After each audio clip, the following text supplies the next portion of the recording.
আমন্ত্রণ জানাচ্ছি উচ্চতর গণিতের আরও একটি ক্লাসে টেকনিক ইজি এডুকেশনের পক্ষ থেকে। আজকের ক্লাসে আমরা দেখতে পাচ্ছ 3.2 জ্যামিতির একটি চ্যাপ্টার। সেখান থেকে আমরা অনুশীলনী যে এমসিকিউগুলো আছে সেই এমসিকিউগুলোর সমাধান করব। দেখো এখানে আমরা যে কোশ্চেনগুলো পাচ্ছি আমরা একটি একটি করে সমাধান করার চেষ্টা করব। তো আমাদের প্রথম প্রশ্নে কি বলা হচ্ছে, দেখো যে চিত্রে কি বলছে যে এক্স ওয়াই রেখাংশের উপর এবি এর লম্ব অভিক্ষেপ কোনটি। লম্ব অভিক্ষেপ সংক্রান্ত আমার একটা বিস্তারিত ক্লাস আছে, তোমরা সেই ক্লাসটা অবশ্যই করবা, যেখানে লম্ব অভিক্ষেপ সংক্রান্ত একটা টাইপ আছে, সবগুলো এমসিকিউ সমাধান করেছি।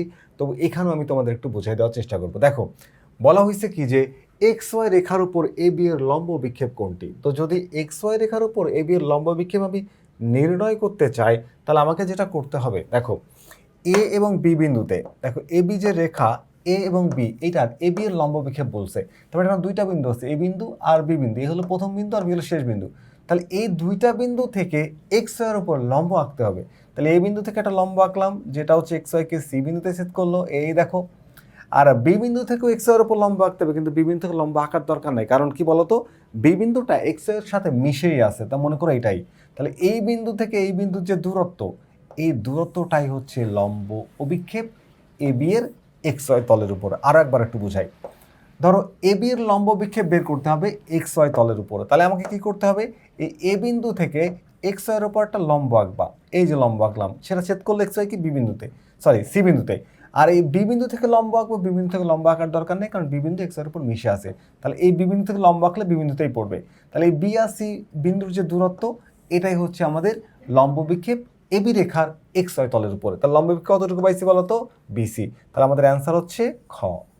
যদি আমরা পরের প্রশ্নে চলে যাই, দেখো সেকেন্ড কোশ্চেন। এই কোশ্চেনে আমাদের বলা হচ্ছে কি যে উপরের চিত্রের কোনটি লম্ব বিন্দু। একটা চিত্র দেওয়া আছে, আমরা একটা জ্যামিতিক ফিগার দেখতে পাচ্ছি, এই একটা ত্রিভুজ। এই ত্রিভুজের মধ্যে অর্থাৎ ট্রায়াঙ্গেলের মধ্যে আমরা তিনটা এক একটা ভার্টিক্স থেকে, অর্থাৎ তোমার হচ্ছে শীর্ষবিন্দু থেকে অপোজিট সাইডের উপরে তিনটা ভার্টিক্যাল আর তিনটা কী করা হলো, পারপেন্ডিকুলার টানা হলো। এই হচ্ছে একটা এডি, একটা মনে করো বি, একটা মনে করো সিএফ। তাহলে এই যে তিনটা লম্ব আঁকলাম, তারা একটা বিন্দুতে ছেদ করেছে। তো এই ত্রিভুজটা তাহলে চোখ বন্ধ করে বলা যায় সমবাহু ত্রিভুজ, কারণ সমবাহু ত্রিভুজের লম্বগুলো একটা বিন্দুতে মিলিত হয়। এটাকে বলা হয় ভর কেন্দ্র, আবার এটাকে বলা হচ্ছে লম্ব বিন্দু। দেখো দুইটা লম্ব যেখানে মিলিত হয়, দুইটা লম্ব ত্রিভুজের মধ্যে দুইটা লম্ব যেখানে মিলিত হয়, সেটাকে বলা হয় লম্ব বিন্দু। তাহলে একটু খেয়াল করে দেখি, এইখান থেকে একটা লম্ব আঁকলাম এডি, এডি লম্ব, আর এখান থেকে একটা লম্ব আঁকলাম বিই, বিই লম্ব। পরস্পর ছেদ করলো কোথায়, ও বিন্দুতে। 3 নম্বর লম্বটা ছেদ করেছে, এটা ভালো কথা, কিন্তু আমাদের দুইটা লম্ব ছেদ করলেই সেটাকে আমরা লম্ব বিন্দু বলি। তাহলে এখানে আমাদের উপরের চিত্রে কোনটি লম্ব বিন্দু, উপরের চিত্রে এই ও, ও হচ্ছে আমাদের লম্ব বিন্দু। এই বিন্দুটাই লম্ব, কারণ পরস্পর লম্বগুলো এ ও বিন্দুতে মিলিত হয়েছে। এরপরে আসো, সমবাহু ত্রিভুজের মধ্যমার দৈর্ঘ্য, কিসের দৈর্ঘ্য বলছে বলতো, মধ্যমার দৈর্ঘ্য 3 সেন্টিমিটার হলে প্রতিটি বাহুর দৈর্ঘ্য কত। দেখো সমবাহু ত্রিভুজের মধ্যমার দৈর্ঘ্য, সমবাহু ত্রিভুজটা কি, এই ধরো একটা ত্রিভুজ, তার প্রত্যেকটি বাহুর দৈর্ঘ্য সমান। তাহলে এটা যদি এ হয়, এটা যদি এ হয়, এটা যদি এ হয়, এটা সমবাহু ত্রিভুজ। তাহলে আমরা যদি এখানে দুইভাবে এটা সমাধান করতে পারি, এক সরাসরি সূত্র ব্যবহার করে, দুই পিথাগোরাসের সূত্র দিয়ে। পিথাগোরাসের সূত্র দিয়ে আমরা যদি, দেখো এই যে লম্বটা টানছি, সমবাহু ত্রিভুজের যে মধ্যমা, সেটা হচ্ছে ভূমির উপরে লম্ব হতে পারে, মানে এই লম্বটাই হচ্ছে মধ্যমা। তাহলে এই মধ্যমাটা কি, ধরো এবিসি যদি তুমি ত্রিভুজ নাও, এবিসি যদি ত্রিভুজ নাও, তাহলে এবিসি ত্রিভুজের এই এডিটা হচ্ছে মধ্যমা। তাহলে এডির দৈর্ঘ্য দেওয়া হচ্ছে 3। তাহলে এটা যদি এ হয়, এটা হবে a/2। পিথাগোরাস দিলে তুমি এই এর মানটা এখান থেকে পেয়ে যাবা, এর মানটা এখান থেকে পেয়ে যাবা। তাহলে পিথাগোরাসের সূত্র যদি আমরা এখানে অ্যাপ্লাই করি, তাহলে দেখো কি আসে। যদি আমি একটু তোমাদেরকে একটু নোট নিয়ে দেখাই, তাহলে এটা মনে ভালো বুঝতে পারবা। আমি পিথাগোরাস দিয়ে করাই দিব, পরে হচ্ছে অন্য একটা শর্টকাটেও তোমাদের করাই দিব। ধরো ত্রিভুজ এ বি সি, এই ত্রিভুজটা হচ্ছে সমবাহু ত্রিভুজ। মনে করো এই যে ত্রিভুজটা, এই ত্রিভুজটা সমবাহু ত্রিভুজ এ বি সি, এই ত্রিভুজটা সমবাহু ত্রিভুজ। তো সমবাহু ত্রিভুজ হলে আমি যদি এখান থেকে মধ্যমা মানে হচ্ছে লম্ব, তার লম্ব টানলাম, এই লম্বটাই হচ্ছে মধ্যমা, ধরো এডি মধ্যমা, এটা দেওয়া আছে 3। আর আমি প্রত্যেকটা বাহুর দৈর্ঘ্যকে ধরলাম এ, তাহলে এটাও এ, এই বিসিটা পুরোটাই কিন্তু এ। তাহলে এখানে যে কোনো একটা অংশ যদি আমি নিই, ধরো যদি আমি এই অংশটাকে নিই, এই অংশটাকে নিই, তাহলে এই বিডি হবে হচ্ছে a/2, অর্থাৎ এর অর্ধেক। আবার এখানেও হবে সিডি হবে কি a/2। এখন এই ত্রিভুজের ক্ষেত্রে যদি আমি পিথাগোরাসের সূত্র অ্যাপ্লাই করি, দেখো এখানে এডি, তার মানে আমার অতিভুজ হচ্ছে এবি, তাহলে এবি স্কোয়ার সমান সমান কী হবে বলো তো, এবি স্কোয়ার প্লাস হচ্ছে BD square. AB square is equals to কি লেখা যাবে, অতিভুজের বর্গ সমান অপর দুই বাহুর বর্গ, তার মানে এডি স্কোয়ার প্লাস হচ্ছে বিডি স্কোয়ার। এখন আমার তো বিডি এর মান আছে, আমাকে বের করতে হবে এবি এর মান, তাই না? এবি মানে এর মান।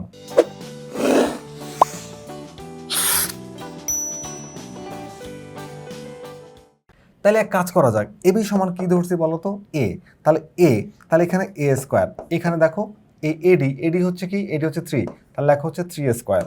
এখানে কি লিখবা, 3 স্কোয়ার, এই নাও 3 স্কোয়ার। আর বিডি কত, বিডি হচ্ছে তোমার যে এই দেখো এই যে কত বলতো, বিডি হচ্ছে a/2, তাহলে a/2 তার উপরে এ দাও স্কোয়ার করে, এটাকে হিসাব করলে তুমি কিন্তু এর মানটা পেয়ে যাবা।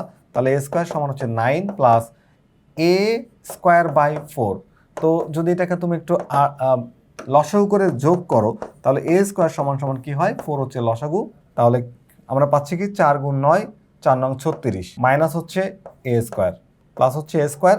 এখন আসো তো একটু যদি আমরা আর গুণ করি এখন, তাহলে এখানে দেখো 4 এ স্কোয়ার সমান সমান 36 এ স্কোয়ার। এখন 36 প্লাস এ স্কোয়ার, 36 প্লাস হচ্ছে এ স্কোয়ার, এই দেখো। এবার এ স্কোয়ারটাকে এই পাশে নিয়ে আসো, এই পাশে যদি নিয়ে আসি আমরা, তাহলে কি হয়, 3 এ স্কোয়ার হয়ে যায়। 3 এ স্কোয়ার ইজ ইকুয়ালস টু কত, 36। আচ্ছা, তাহলে এই 3 কে ওই পাশে পাঠে ভাগ করে দাও, ভাগ করলে কত হচ্ছে বলো তো, ভাগ করলে তোমার হয়ে যাচ্ছে এ স্কোয়ার সমান সমান 12। তাহলে এ সমান সমান কত, এ সমান সমান 12 কে রুট করো, রুট 12। এটাকে হিসাব করলে আমরা কত পাই বলো তো, আমরা পাই হচ্ছে তাহলে এ সমান সমান 2√3। এখানে 12কে ভাঙলে আমরা কি পাই, একদম ভেঙে করাই দিচ্ছি তোমাদের, 4 × 3। তাহলে 4 এর রুট করলে কত হয়, এ সমান সমান 2, তাহলে 2√3। এখন আমরা দেখবো যে এটা আমাদের অপশনে আছে কিনা, না এটা কিন্তু অপশনে নাই। তাহলে আমাদের এটা কি করতে হবে বলো তো, দশমিকে নিয়ে যেতে হবে।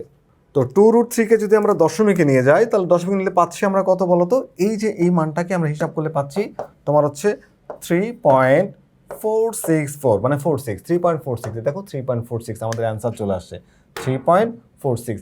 এটা হচ্ছে আমরা পিথাগোরাসের সূত্র দিয়ে করছি। যদি এটা কখন শর্ট প্রশ্নে আসে, তুমি এইভাবে এই মানটা বের করতে পারবা। আর এমসিকিউ করার জন্য এত প্যারা খাওয়ার দরকার নাই, এটা শর্টকাট আছে। শর্টকাটটা কি দেখো, দেখাই দিচ্ছি। দেখো যে একটা সমবাহু ত্রিভুজের মধ্যমার সূত্র হচ্ছে √3/2 ইন্টু এ, √3/2 ইন্টু এ। এখানে এ হচ্ছে বাহুর দৈর্ঘ্য, এটা হচ্ছে মধ্যমার সূত্র। এটা সমান সমান আমরা কি লিখবো, এই দেখো মধ্যমা দেওয়া আছে 3। তাহলে এইখান থেকে আমরা কি করতে পারি, এ এগুলাকে ওই পাশে পাঠিয়ে দিলাম, এই 2 ওখানে যায় 3 এর সাথে গুণে, 3 2 6, আর এখানে √3 দ্বারা ভাগ হয়ে যাবে। তাহলে আমরা পাচ্ছি এ সমান সমান 2√3, আর 2√3 মানে হচ্ছে এ সমান সমান 3.46। এই এমসিকিউর জন্য এতটুকুই যথেষ্ট, এতটুকুই যথেষ্ট। আর ওইটা হচ্ছে তুমি চাইলে সিকিউটা ওইভাবে সলভ করতে পারবা, বা তোমার যদি শর্ট কোশ্চেন আকারে আসে তখন এটা সলভ করতে পারবা। তাহলে আমাদের অ্যান্সার কোনটা, অ্যান্সার হচ্ছে খ। যদি আমরা পরের প্রশ্নে চলে যাই, দেখো DEF যথাক্রমে, DEF একটা চিত্র দেওয়া আছে, এই দেখো একটা ফিগার দেওয়া আছে, ভালো। DEF যথাক্রমে BC AC ও AB এর মধ্যবিন্দু, তাহলে উপরের চিত্র আলোকে দুইটা প্রশ্ন অ্যান্সার করতে হবে। তাহলে যদি এটা একটা ত্রিভুজ হয়, খেয়াল করে দেখো, এইটা হচ্ছে মধ্যবিন্দু BC এর, এই F হচ্ছে AB এর মধ্যবিন্দু, E হচ্ছে AC এর মধ্যবিন্দু, এই যে এগুলো বলা আছে। আচ্ছা ঠিক আছে। আচ্ছা এবার দেখো G এর নাম কি, তাহলে মধ্যবিন্দু আর শীর্ষবিন্দু যোগ করলে হয় মধ্যমা, আর একটা মধ্যমা, আর একটা মধ্যমা। ত্রিভুজের মধ্যমা দ্বয় যে বিন্দুতে মিলিত হয়, তৃতীয় মধ্যমা সেখান থেকেই যায়। তাহলে মধ্যমা ত্রয় যে বিন্দুতে মিলিত হয় তাকে বলা হয় ত্রিভুজের ভরকেন্দ্র, তাকে বলা হয় কি, ত্রিভুজের ভরকেন্দ্র। তাহলে আমাদের অ্যান্সার হচ্ছে এইটা, মধ্যমা ত্রয় যে বিন্দুতে মিলিত হয় তাকে বলা হয় ত্রিভুজের ভরকেন্দ্র। তাহলে আমাদের যে কি হচ্ছে, জি হচ্ছে ভরকেন্দ্র। এবার বলো, এরপরের কোশ্চেনে বলা হয়েছে কি, যে এবিসি ত্রিভুজের শীর্ষবিন্দু দিয়ে অঙ্কিত বৃত্তের নাম কি। শীর্ষবিন্দু কোনটা, এই দেখো, এ একটা শীর্ষবিন্দু, বি একটা শীর্ষবিন্দু, সি একটা শীর্ষবিন্দু। এই যে বৃত্তটা আমি আঁকলাম, এটা হচ্ছে ত্রিভুজ এবিসিকে পরিবেষ্টন করে আছে, অর্থাৎ পরিবেষ্টিত করে আছে, তাই এই বৃত্তের নাম হচ্ছে পরিবৃত্ত। এই বৃত্তের নাম কি বলতো, পরিবৃত্ত।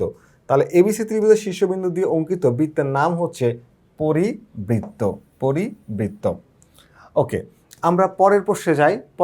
পরের প্রশ্নটা আমাদের উদ্দীপকটাই লাগবে, যে ত্রিভুজ এবিসি এর ক্ষেত্রে কোনটি অ্যাপোলিনিয়াসের উপপাদ্যকে সমর্থন করে, কোনটি অ্যাপোলিনিয়াসের উপপাদ্যকে সমর্থন করে।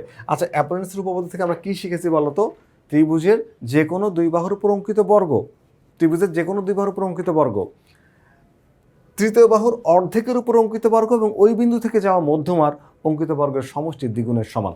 তাহলে একটু আসো, ত্রিভুজের যে কোনো দুই বাহুর প্রঙ্কিত বর্গ, ধরো আমি এবি নিলাম আর এসি নিলাম, তাহলে আমি লিখবো হচ্ছে এবি স্কোয়ার প্লাস হচ্ছে এসি স্কোয়ার, এই যে দুই বাহু। আর যে বাহুটা নিই বিসি তার অর্ধেক নিব, হয় বিডি নাহলে সিডি, তাহলে বিডিও নিতে পারো তুমি, সিডিও নিতে পারো। আর ওইখান থেকে যে মধ্যমাটা যাবে এডি, তাহলে এডি স্কোয়ার প্লাস হচ্ছে ধরো বিডি নিলাম, তাহলে বিডি স্কোয়ার, এর দ্বিগুণের সমষ্টির সমান, এইটা হচ্ছে অ্যাপোলোনিয়াসের উপপাদ্য।